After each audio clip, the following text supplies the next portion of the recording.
To turn on or turn off app install Google Play Service notifications in Samsung Galaxy S21, S21 Plus or S21 Ultra.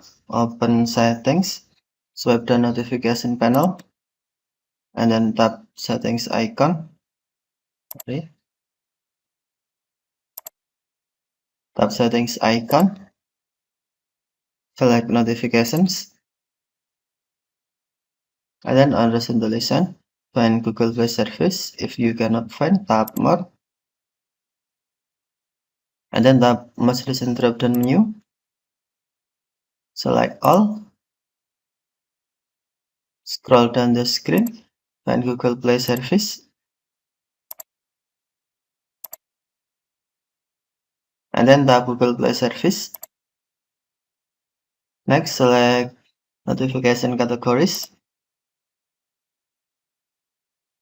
and then on app install, tap switch until blue to turn on or tap switch until gray to turn off.